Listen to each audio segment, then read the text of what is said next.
Presidente Aécio, muito obrigado pelo convite, companheiro Zé Aníbal, companheiros de partido. É uma felicidade e um privilégio para mim estar de volta a essa casa, junto a tantos amigos e companheiros de outras batalhas. O tempo é curto, é muito assunto. Eu procurei sintetizar as minhas ideias numa apresentação que vai ser projetada ali.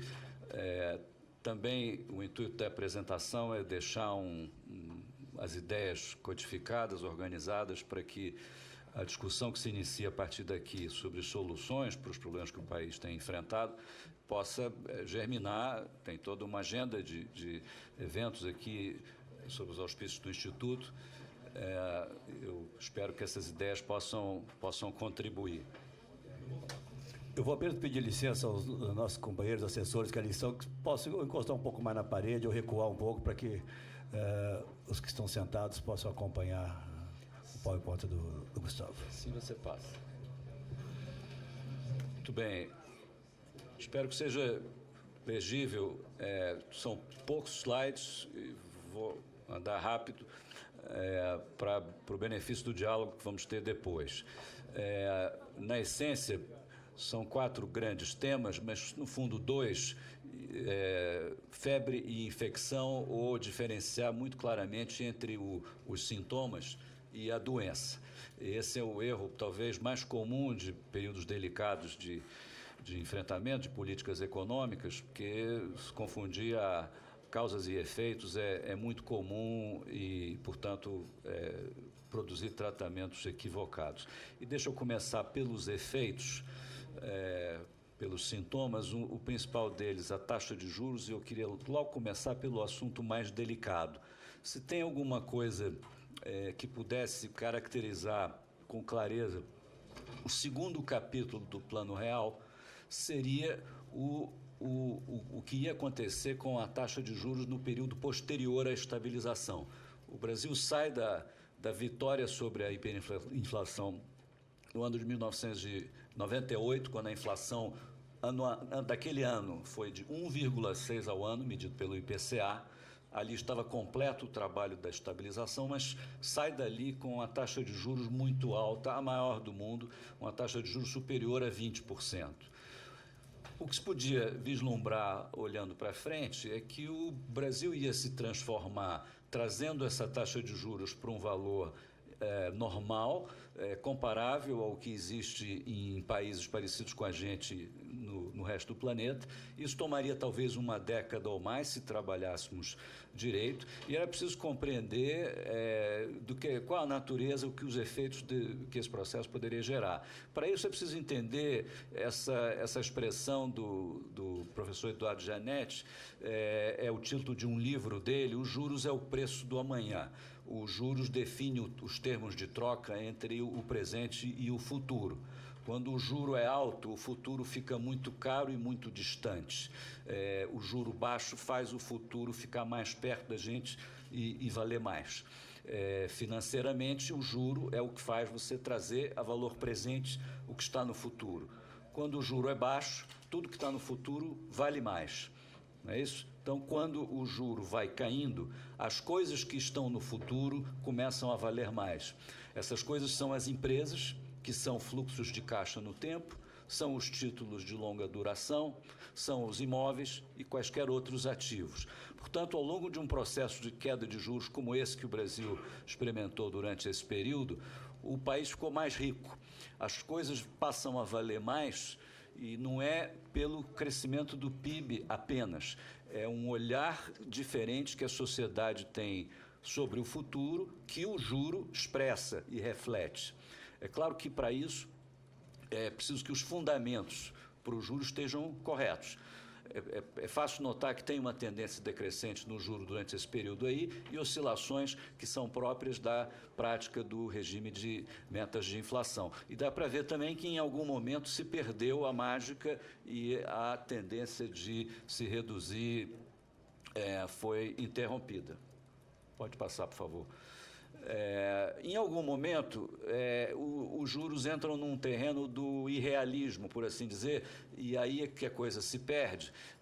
Aquilo que fazia a queda do juro sustentável vai se perdendo. Isso tem a ver, é claro, com a situação fiscal e de dívida pública do país. Dominância fiscal é o termo que nós, economistas, usamos para designar uma situação onde a dívida pública é tão grande que ela em si se torna um fator preponderante na determinação dos juros, até mais do que a inflação e o nível de atividades.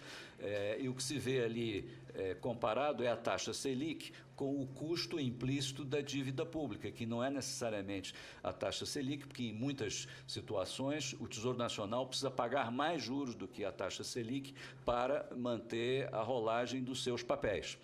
E a gente faz essa conta sobre qual é o juro implícito, verifica que ele está em 15%, estabilizado há muitos anos. Quando o juro começou a cair muito abaixo de 15%, entramos nessa situação acinzentada aí de artificialismo, alguma coisa não encaixa. O Tesouro não consegue mais colocar os seus papéis com a regularidade que conseguia e vai criando problemas na economia e caminhando na direção do insustentável. É quando a política monetária, o desejo de reduzir os juros e tornar o Brasil uma economia mais normal do ângulo do seu mercado de capitais, vai sendo frustrado pela política fiscal. É a mão esquerda desfazendo o que a outra mão vai tentando fazer de bom. Vejam os números sobre criação de riqueza que ocorre durante este período. Quando o presidente Fernando Henrique assumiu o Ministério da Fazenda em maio de 1993, o valor total das companhias abertas listadas na Bolsa de Valores do Rio de Janeiro, do São Paulo, era 80 bilhões de dólares. Isso quer dizer que com 80 bilhões de dólares era possível comprar a Petrobras, a Telebrás, a Gerdau, a Ambev, todas as empresas listadas no Brasil, com um cheque de 80 bilhões de dólares. Depois do Plano Real, esse valor foi para 300 bi de dólares. Esse valor estava ali empacado com a dúvida eleitoral ali em 2002, se nós íamos resvalar para um regime chavista ou não. Não foi o caso, o risco Brasil diminuiu, que é a linha ali de cor azul, e a linha marrom, que é a linha do valor de mercado das empresas brasileiras, ela sobe e atinge 1 trilhão e 800 bi de dólares. Ou seja, do Plano Real até esse momento aí, as vésperas da crise de 2008, o que valia 80 bi de dólares passou a valer 1 tri e 800. Essa foi a criação de riqueza produzida por todo esse ciclo iniciado pelo Plano Real e a sua continuação nos períodos subsequentes, inclusive pela administração do presidente Lula, que nesta primeira fase pouco altera do que herdou em matéria de política econômica, a despeito da sua retórica. Prevalece um processo de convergência, de queda de juros, de criação de riqueza. É um momento de um petismo passivo e que demonstra, na prática, respeito pelo legado que recebeu e pelo país, e as coisas vão bem até aquele momento. A crise de 2008, vejam que teve um efeito devastador sobre o valor das empresas, está medido em dólar, é duplamente negativo pela Bolsa e pelo câmbio, mas recupera com bastante velocidade. Estabilizou, vamos dizer assim, o patamar do valor das empresas brasileiras nesse valor muito mais alto. Coisa parecida ocorreu com imóveis, com títulos de longa duração do Tesouro Nacional. Essa é uma das maneiras pelas quais os países ficam ricos. Não é só o crescimento do PIB, é o olhar mais ambicioso que o país tem sobre o futuro quando ele é capaz de reduzir os termos de troca entre o futuro e o presente determinados pela taxa de juros. Portanto, é um objetivo a se perseguir, mas não é algo que se possa fazer segundo a vontade de quem fixa a taxa de juros. Ela há de obedecer fundamentos da economia. Agora, vejam que a partir dali de 2008, 2009, depois da crise, começa uma nova orientação de política econômica, a volta do nacional inflacionismo, Samuel fala em desenvolvimentismo, eu acho que não. Desenvolvimentismo todos somos, não é isso? O que difere eles de nós é o inflacionismo, que começa aí, e o efeito sobre a criação de riqueza e o valor das empresas brasileiras é muito claramente visível ali. Fomos do 1 trilhão e 800 para algo na faixa de 600, ok? Destruição de riqueza superior a 1 trilhão de dólares nas empresas brasileiras. O valor da destruição de riqueza, por exemplo, nas empresas estatais, é muito falado. Petrobras perdeu 90% do seu valor de mercado desde o momento da capitalização ali em 2008, se eu não me engano. A história se estende às outras empresas brasileiras de uma forma trágica. O produto da nova matriz.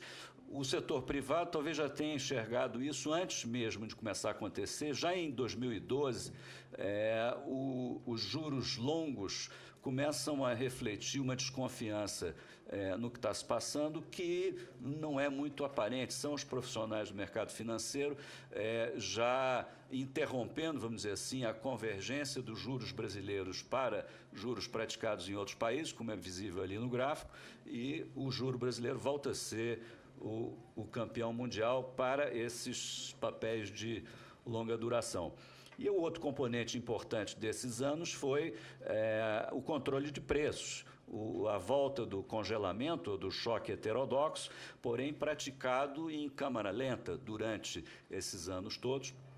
O que se vê aí nesse gráfico, a linha azul escura é o IPCA, o índice com o qual se mede a inflação o índice principal com o qual o Banco Central faz sua meta, e alguns dos seus componentes. E o mais embaixo, cor de laranja, são os preços administrados.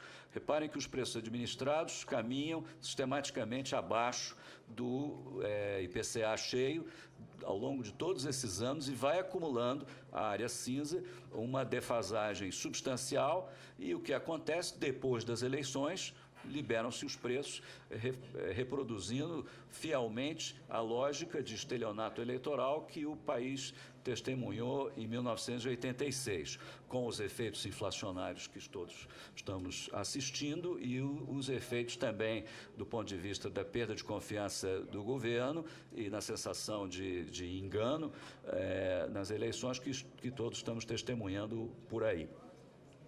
Esses são os sintomas. Esse é o quadro, vamos dizer, sintomático do organismo econômico brasileiro. É preciso se debruçar sobre as causas mais fundamentais desse problema, que foi feito, estragado nesses últimos anos, para que possamos consertar. Tem 3 vertentes aí: fiscal, produtividade e globalização. Vamos tratar ali da primeira, por favor. Não, para outra direção. Isso. Então, dívida pública, eu acho que falta no Brasil uma percepção sobre o fato de que olhar a dívida pública brasileira apenas como percentual do PIB é uma visão incompleta e nos dá uma percepção equivocada sobre o peso da dívida pública.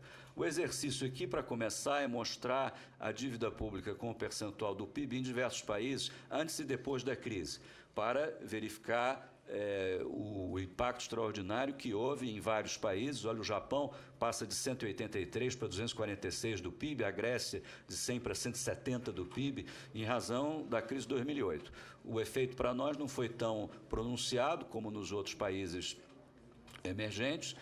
Agora, reparem que o nosso nível de dívida era parecido com a média desse grupo aí chamado PIGS, que é Portugal, Irlanda, Itália, Espanha e Grécia, em termos médios.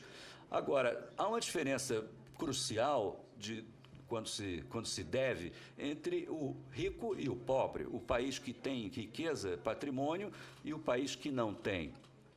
Recentemente, muito popular, circulou aí por toda a parte o livro do Thomas Piketty, economista francês, escreveu sobre desigualdade, mas o assunto principal do seu livro, o que ele chama de capital, outros chamam de riqueza, é uma estimativa do estoque de riqueza de cada país.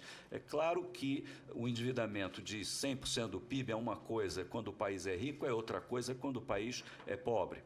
A estimativa que ele faz sobre o tamanho da riqueza nos países que nós chamamos de rico oscila em torno de 5 vezes o PIB anual de cada um desses países. Curiosamente, todos eles muito próximos desse número. Ao passo que, para países emergentes, a estimativa oscila em torno de 1 PIB. Ok? Ou seja, os países ditos desenvolvidos são, em geral, 5 vezes mais ricos do que nós. A tabela ali apenas completa, faz uma razão entre dívida pública e riqueza em cada um desses países, considerando o valor de 5 PIBs para os países desenvolvidos em 2007, para arredondar a conta, e em 2015 fazemos 4,5 PIBs, imaginando que eles perderam meio PIB na crise, podem até ter perdido mais, mas vejam que isso não fará muita diferença, porque em cada um desses casos, mesmo o da Grécia, o endividamento como proporção da riqueza não chega a 40% do PIB. Okay? Quando, no caso do Brasil, como o endividamento público, a riqueza, perdão, é igual a 1 PIB, se é 66% do PIB, enfim, 66% da riqueza é igual e é muito. E basta olhar, por exemplo, como se distribui a composição do patrimônio, por exemplo, dos fundos de pensão brasileiros. Os senhores e as senhoras vão achar ali que 2/3 das alocações desses importantes instrumentos de poupança brasileiros estão alocados em títulos públicos. O patrimônio imobiliário e acionário nessas instituições é muito pequeno e essa alocação ainda é mais viesada nos fundos mútuos, fundos de investimento, todos aqui seguramente conhecem. Ou seja, a situação da dívida brasileira é crítica. Disse bem o Mansueto, sem esses números, o Brasil é o país mais endividado do mundo, considerando o seu nível de riqueza. Por isso é tão pesado. Por isso, para que o governo consiga que a sociedade aloque 2/3 da sua riqueza em papel público, é preciso pagar uma taxa de juros muito alta.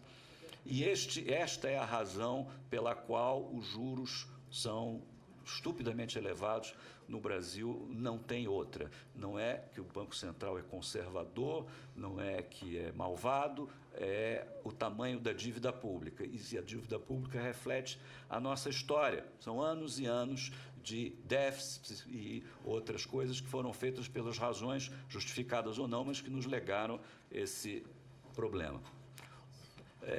O fato da dívida ser tão grande e os juros ser tão alto gera esse extraordinário fenômeno do Brasil gastar com juros a cada ano, e estamos olhando ali 2014, algo semelhante ao que gastam a Grécia e a Itália. A Grécia tem 170% do PIB de dívida, nós temos 65%. Como é que nós estamos pagando a mesma coisa de juros? Não é isso? E em 2015 vai ser pior. Em 2015, a estimativa é que nós vamos estar em 8% do PIB de pagamento de juros. É claro que isso é um problema. É preciso refletir, todavia, com muita sensatez sobre o que é a solução desse negócio, que não é controle de juro, assim como a solução da inflação não é controle de preços. É preciso pensar em mecanismos de redução da dívida pública. Se não tivesse dívida pública, não tínhamos o juro desse tamanho e a situação era completamente outra. Vamos pensar construtivamente sobre como é possível endereçar o problema da dívida pública. O déficit é outra maneira de ver, eu estou com esse viés aqui da dívida. O déficit estamos acostumados a pensar no superávit primário e nos esquecemos que isso é uma conta meio parecida com o que as empresas chamam de EBITDA, que é o lucro sem contar as despesas de juros, de amortizações e de depreciações. Tá certo? É a geração de caixa líquida do governo. Mas com os pagamentos de juros, ali é possível ver a coluna déficit nominal antes e depois da crise para vários países, assim como é possível ver o percentual do PIB de dívida que vence no exercício. Vejam que o Brasil, em 2007, a cada ano, 17,7% do PIB em dívida pública era rolado. Era mais do que a Grécia, que era 13% a cada ano. A Grécia quebrou na rolagem da dívida, em razão do efeito da crise bancária, em razão do descontrole do primário e da perda de confiança das pessoas em renovar o endividamento com a Grécia. Com 13% de dívida vencendo, eles quebraram. Nós aqui, com 17%, nunca parece ter havido problema com a rolagem. Isso é algo que vem da nossa cultura de overnight, de lá de trás, esse negócio de rolagem de dívida, dá-se um jeito. Não é bem assim. Acho que o país já passou da idade de olhar para essas questões e achar que dá-se um jeito. É muito dinheiro, e dinheiro que é do contribuinte, para a gente tratar de forma leviana, vamos enrolando o assunto da dívida. Não é assim. O fato é que a rolagem da dívida tem se tornado um problema muito grande. Quem olha ali na coluna do déficit nominal para o Brasil vê uma estimativa para 2015 de 8,5%, já conservadora, já ouço falar de números maiores, que só de juros vai ser mais de 8% do PIB. E vamos ver o que nós vamos ter de superávit primário. A situação, portanto, é crítica, é das piores do mundo. Uma maneira de verificar o quanto isso é crítico é atentar para o fato que o próprio mercado financeiro, os próprios poupadores brasileiros já repararam e vem com isso demonstrando uma crescente resistência a absorver papéis públicos. O Tesouro Nacional tem encontrado dificuldade recorrente de rolagem da sua dívida. Faz leilões e os leilões fracassam. Por causa disso, o Tesouro Nacional precisa amortizar, tem um problema de caixa que resulta em injetar dinheiro na economia. E do jeito que as coisas funcionam hoje, depois da Lei 11.903 de 2008, o que ocorre é que o título que o Tesouro não conseguiu vender, ele transfere sem ônus para o Banco Central, e o Banco Central oferece esse mesmo papel de uma forma diferente, com taxa maior, prazo menor, e coloca no público através disso que a gente chama operações compromissadas. E o saldo dessas operações compromissadas, vejam, está se aproximando de 1 trilhão. Está se aproximando de 1/3 da dívida pública total, significando com isso que tem 1/3 da dívida pública brasileira que já não encontra colocação final. Por muito menos do que isso, a Grécia quebrou. Aqui não acontece isso porque o Banco Central cumpre esse papel de colocar os títulos que o Tesouro não está conseguindo. A pergunta que não quer calar é se esse negócio não é uma pedalada. Eu fico na dúvida, conheço bem essa interação entre o Tesouro e o Banco Central, tenho dificuldade com a ideia de que a transferência sem ônus de títulos do Tesouro para o Banco Central não seja financiamento indireto do Tesouro, que é o efeito econômico disso que está se passando. É verdade que o caixa do Tesouro se reduz quando há a amortização, e o caixa que é recomposto com a operação compromissada não é o caixa do Tesouro. Mas eu não sei se isso é suficiente para afastar, pelo menos na minha mente confusa, a ideia de que pode haver aí uma inconstitucionalidade e uma pedalada. E é grande, 1 trilhão mais ou menos. Muito bem, não bastasse isso, já foi falado aqui, nós tínhamos um superávit primário, vejam a evolução do superávit primário ali ao longo do tempo, começando em 96, e o gráfico diz respeito apenas ao governo central. Eu chamo a atenção que o superávit primário, isso eu costumo repetir em falas onde estão empresários, o superávit primário eles entendem do que se trata quando você diz para eles que é igual ao EBITDA, é o lucro antes de juros, amortizações e depreciação. Aí eles dizem, puxa, a geração de caixa, não é? A geração de caixa.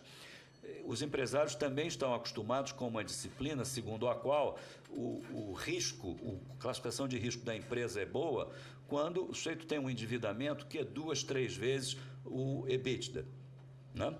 Agora, essa companhia aí, que tinha 3% de primário, ela tinha 65% do PIB de endividamento. 20 vezes, não é isso? O EBITDA. Para qualquer agência de risco, ter os 3% já não seria suficiente para o Brasil ter uma classificação de risco minimamente decente, se vamos olhar essa métrica usual do mercado de capitais. Primeira observação. Segunda, o que aconteceu. Nós ficamos 10 anos, 11 anos, com o superávit primário superior a 3% do PIB, e subitamente parece impossível. O que aconteceu durante esse período aí posterior a 2008, período marcado pelas pedaladas e outras tantas, ousadias, mas o fato é que não houve aí uma nova Constituição, nenhum outro grande fenômeno que tornasse a situação fiscal imexível, insustentável, como se ouve falar, não tem nada para cortar. Como assim? Tem um orçamento de 1,2 trilhão, é difícil cortar 30 bilhões?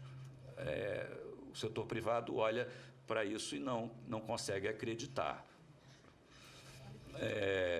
Isso aqui é do Mansueto, né? Isso está reconhecendo o seu gráfico. Além do assunto do Banco Central, além do que se passa no primário, tem uma ação que se desenrola no que a gente chama do debaixo da linha.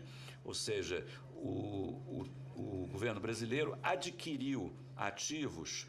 Isso não, vamos dizer, está fora da sua atividade operacional do fluxo regular, cujo resultado é o tal do primário.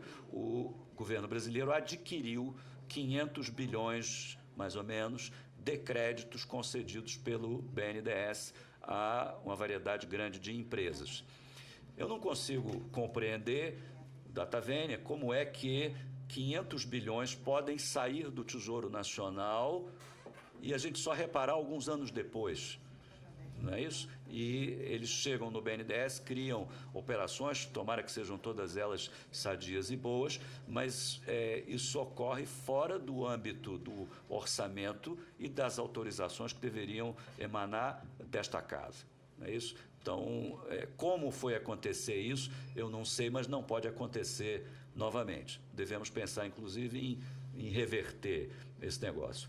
Recentemente, o economista Carlos Caval, que foi secretário do Tesouro, fez esse gráfico aí muito interessante, assinalando o peso de duas grandes aquisições de ativos empreendidas pelo governo, que foram créditos do BNDES e reservas internacionais. As reservas internacionais foram de 200 para 370 bilhões de dólares, e para isso o governo teve que criar dívida pública para adquirir esses dólares, que depois investe em títulos do Tesouro Americano, assim como teve que emitir dívida para adquirir esses créditos com o BNDES. Isso está quase 1 trilhão aí, as duas contas juntas. É o equivalente, talvez, ao que o Federal Reserve fez, guardadas as proporções, para resolver a crise americana. É o quantitative easing brasileiro, uma aquisição de ativos. Aqui, no caso, não foi para resolver um problema de ninguém, pode ter sido, claro, dentro do que foi repassado ao BNDES, resolveu alguns rolos, sim, e aquisição de reservas internacionais. Mas é parecido na sua natureza e provavelmente a solução disso, a forma de reverter, o que será feito aqui em algum momento, provavelmente será semelhante ao que vai ser feito lá em algum momento, quando o Federal Reserve resolver cindir o seu balanço e privatizar a parte do seu balanço composta de créditos contra o setor privado, que não pertence ao balanço do Banco Central conceitualmente. Aqui a pergunta é como é que nós vamos fazer o caminho de volta, já que isto aí será muito importante para reduzir o valor desses ativos da dívida pública elevada para fazer a aquisição desse ativo. Nós temos reservas internacionais demais para o que o Brasil necessita e, seguramente, eu não sei se precisa que o Tesouro seja dono desses 500 bi de crédito que o BNDES concedeu a alguém. Portanto, o que tem aí é uma agenda interessante de pensar em programas focados em redução da dívida pública. além de tudo que se pensa sobre o primário. Claro que é preciso falar de privatização, de peito aberto, inclusive porque depois do que aconteceu com a Petrobras, não é isso? Não há que imaginar que a privatização é agora um problema ideológico. Ideológico coisa nenhuma. Vejam o tamanho do prejuízo causado pela gestão pública na Petrobras, quase quebrada, e bolas, não teria acontecido com uma empresa privada. Concessões e o uso, destinação das receitas à quitação de dívida, e uma frente nova, que é da securitização, que é a possibilidade do Tesouro receber créditos do BNDES, compor carteiras e vendê-las ao público, tal qual vende seus papéis, com o intuito de cancelar dívida pública. Com isso, desalavanca toda a estrutura de crédito do setor público, com a vantagem de reduzir dívida pública caríssima. Por favor. Muito bem. Deixa eu passar um segundo problema sério, que é o problema de produtividade e demografia. Já mais notícias suficientes com relação à dívida pública. Os senhores e as senhoras podem ver no gráfico a evolução da produtividade brasileira comparada à de vários países num período de tempo prolongado. Vale reparar que a produtividade brasileira estagna a partir dos anos 70. O Brasil e Coreia parece que andam juntos em produtividade num determinado ponto. Era quando se discutia se o modelo de desenvolvimento asiático focado em exportação era melhor ou pior que o modelo aqui brasileiro focado em substituição de importação, protecionismo e essa coisa. Levamos uma surra nesse aspecto. Vejam a evolução da produtividade da Coreia, que nos atropela e nos deixa para trás. A Coreia é hoje um país desenvolvido, com a produtividade se aproximando da produtividade do Japão. Agora, estagnados que estamos, vamos ser ultrapassados em breve pela China, que já vem ali se aproximando de nós de uma forma perigosa. O que aconteceu para a produtividade estagnar? Tem uma enorme variedade de causas aqui: protecionismo, desincentivo à competição, o ambiente de negócios desfavorável, o anticapitalista, o cronismo, o capitalismo companheiro de quadrilhas ou de laços, chamem do que quiserem, mas é uma coisa meio russa, forma de organizar a relação entre o público e privado absolutamente doente. O rent-seeking, a busca de rendas de monopólio, prevalece sobre o esforço de competição e competência, e a cultura anti-mercado. Tudo isso é assunto para um outro seminário. Aqui só faço a listagem para chamar a atenção que esses fatores existem e, não obstante a produtividade estar estagnada, é um enigma observar que de meados da primeira década desse século para cá, o crescimento dos salários na economia teve esse comportamento espetacular. Aumentos reais anuais na faixa de 3%, 4%, até recentemente. Aquilo ali, CUT, não é a CUT, é o CUT, custo unitário do trabalho. Por favor, não se iludam. Vejam que está crescendo ali quase 2 dígitos por ano. O custo unitário do trabalho, folha de pagamento dividido por número de trabalhador. É impressionante. E quando se mede esse troço em dólar, comparando países, como é feito naquele outro gráfico ali no cantinho do lado direito, em cima, que se percebe o tamanho da perda de competitividade do Brasil relativamente a outros países. Nesse período aí de 2004 a 2013, o custo unitário de trabalho no Brasil, medido em dólar, foi para 246, enquanto em todos aqueles outros países ali, Coreia, Itália, México, Estados Unidos, ficou muito abaixo disso. Como é que pode estar acontecendo um crescimento de salário tão extraordinário numa economia com a produtividade estagnada e o nível de atividade meio morno? Na melhor das hipóteses, até recentemente, quando deixou de ser morno e ficou frio. Por conta de uma transformação brutal demográfica que a economia experimentou e cujos efeitos nem sempre são levados em consideração. Como tudo que ocorre no longo prazo, parece que não importa na discussão do dia a dia, mas aqui importa sim. Vejam o seguinte: qual é o fenômeno? Ali, aquele gráfico sozinho, ali no canto superior esquerdo, é a taxa de fecundidade. Número de filhos por mulher, em média, no Brasil. Isso era superior a 6, até ali os anos 50. E, de repente, cai abaixo de 1, num horizonte aí de poucas décadas. É uma transformação extraordinária do ponto de vista demográfico e que ocasiona uma mudança fundamental no perfil etário da população. Muitos aqui acostumaram a pensar no perfil etário da população brasileira na forma daquela pirâmide ali dos anos 60, com a base muito larga, a maior parte da população abaixo de 14 anos, quase nenhum idoso, e com o tempo, vejam, 40 anos depois, no ano 2000, a pirâmide vai adquirindo a característica de um ovo em pé, 10 anos depois já é um ovo deitado, o pessoal está envelhecendo e a pirâmide encolhendo na base. Comparando ali 2010 com 2050, a pirâmide de 2050 vai ter um formato de uma árvore, ok?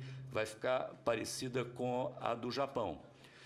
Isso é um gráfico do nosso ex-ministro Ricardo Paes e Barros, mostrando a taxa de crescimento, o tamanho da população em idade de trabalhar em azul e o tamanho da população fora dessa idade de trabalhar em cor de laranja, idosos e crianças. O que se vê é o tal do bônus demográfico, um afluxo imenso de gente para dentro do mercado de trabalho, ocasionando uma golden age, um período espetacular de crescimento, que foi o que nós experimentamos na primeira década, talvez, do século XXI.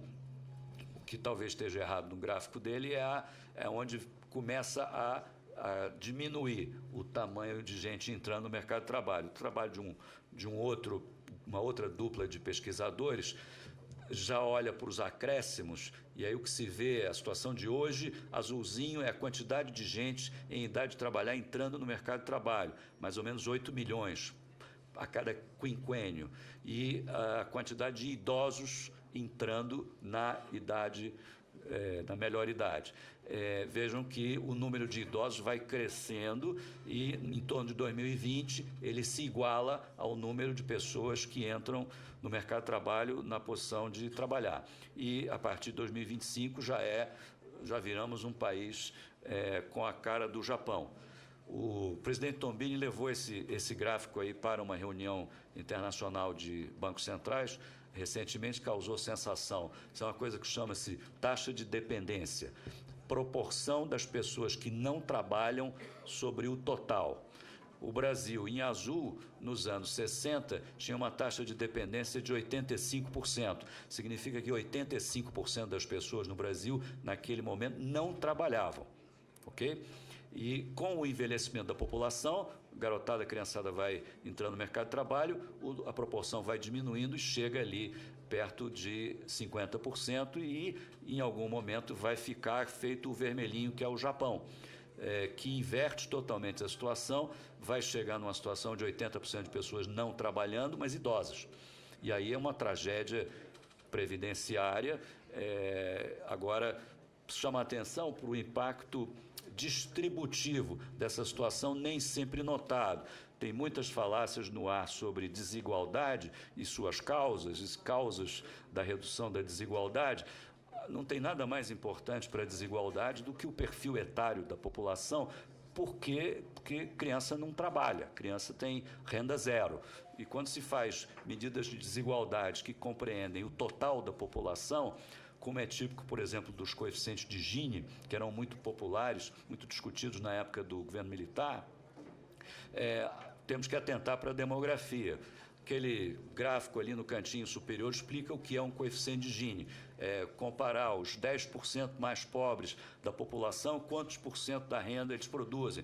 Depois os 20% mais pobre, 20% da renda, e vai vendo quanto desigual o país é. Calcula-se um índice que varia entre 0 e 1, e o que se vê é que esse índice para o Brasil vai crescendo até o início dos anos 90 e depois ele cai extraordinariamente. É claro que num país onde as famílias, em geral, são compostas de 6 filhos em idade escolar e um casal que trabalha, é um país muito desigual. para começar, porque tem 6 de 8 pessoas que não trabalham.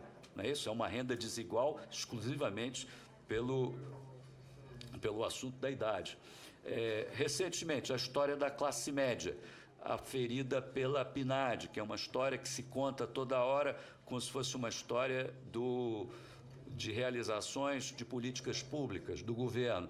Errado, é uma realização da demografia. Basta pensar nos anos 90, nos anos 80, uma família pobre, de 6 filhos em idade escolar e um casal que trabalha. São 8 pessoas. É um domicílio que tem 8 pessoas e 2 ganham salário mínimo. É uma família da classe E. Passa o tempo, são agora 6 pessoas trabalhando, mais papai e mamãe, e o avô vem morar com a família, 9 pessoas, 8 trabalham. É outro tipo de taxa de dependência, todos trabalham, agora eles são uma família classe C. Não aconteceu nada de políticas sociais que mudou coisa alguma na vida dessa família, exceto o fato das crianças entrarem no mercado de trabalho. Vamos pensar sobre classe média não como um produto da benevolência dos poderosos e da boa vontade dos governantes. O que aconteceu aí foi a demografia. Muito bem, para finalizar, apenas algumas poucas observações sobre o papel do Brasil na globalização, e aqui eu vou ser muito tópico e lhes convidando a um olhar absolutamente diferente sobre o assunto, um olhar sobre as informações americanas sobre o funcionamento das filiais de empresas americanas que operam em várias partes do mundo. E a tabela que os senhores e as senhoras podem ver é a tabela de propensão a exportar, a razão entre exportações e vendas de diferentes filiais de empresas norte-americanas localizadas em diferentes partes do mundo. Então, na média, a propensão a exportar de uma filial americana em qualquer lugar do mundo, na média era 18%, hoje é 44%. Isso é razão, exportação, vendas. Se fosse razão, exportação, valor adicionado, era muito maior, que é como a gente faz quando compara com o PIB. Isto é, talvez, o grande retrato da globalização, cujo principal agente é a empresa multinacional, que tem filiais em vários locais do mundo e organiza isso que se chama cadeias internacionais de valor, através de comércio entre suas próprias filiais e matrizes. Já não tem mais nem conceito de matriz, nem de sede, é uma federação onde eles otimizam as capacidades geográficas de diferentes filiais mundo afora. O Brasil, vejam, as multinacionais que vêm para o Brasil, em 1966, a propensão a exportar era pífia, igual no México. Esses são os países que trouxeram as fábricas de automóvel aqui para atender o mercado interno e substituir a importação. Portanto, já se exclui das cadeias internacionais de valor na partida. No decorrer do tempo, isso vai melhorando. No caso do México, foi muito mais agressivo do que nós, porque criou as zonas maquiladoras com os defeitos que a gente sabe, mas que depois se integram à indústria local e fez com que o México tivesse se conectado com as cadeias internacionais de valor de uma maneira bastante mais intensa que o Brasil. O Brasil foi de 3% para 25%, quando no resto do mundo a média é 44%. Ou seja, as empresas estrangeiras no Brasil podiam exportar o dobro do que exportam, porque não exportam, várias razões. O Banco Central, desde 1995, conduz um censo com as empresas estrangeiras no Brasil, e eu vou terminar aqui, e descobriu que em 1995 tinha 6.322 empresas estrangeiras no Brasil. Elas faturavam 223 bilhões, tinham lá esses números aí que são possíveis de ver, e exportavam 22 bilhões de dólares, equivalentes a 43% do total das exportações brasileiras. Em 2010, esse número era 16.800. Um número muito maior, muito mais expressivo, e responsável por 40% das exportações brasileiras. Agora, chama a atenção para o fato que esse povo aí, que produz algo como entre 25% e 30% do PIB brasileiro, produz esse tanto com 2,4% da população empregada. Ou seja, tem 2,4% dos trabalhadores brasileiros que produzem 25% do PIB brasileiro. São os caras ligados na globalização. Esse é o pedaço do Brasil que tem contato com a globalização, aquilo da qual nós quisemos, durante muito tempo, nos excluir. Pois é. Então, a renda per capita do trabalhador que funciona aí, não é nem renda per capita, valor adicionado per capita é 300 mil, 400 mil reais ano, dinheiro de 2010, ao passo que a renda per capita do Brasil, nesse ano, era 40 mil reais, 10 vezes menos. Ou seja, o Brasil globalizado já tem competitividade padrão global aqui dentro, nestas empresas que nós excluímos e tornamos meio que párias da indústria brasileira, um café com leite ali que a gente não dá muita atenção, quando deveria ser talvez o centro de uma estratégia de recolocação do Brasil no comércio internacional. Pode passar, eu vou terminar aqui, tem umas observações sobre câmbio, mas meu tempo terminou. Eu agradeço a atenção de todos, espero ter trazido bastante provocação aí para a gente pensar nos... Muito bem, Gustavo.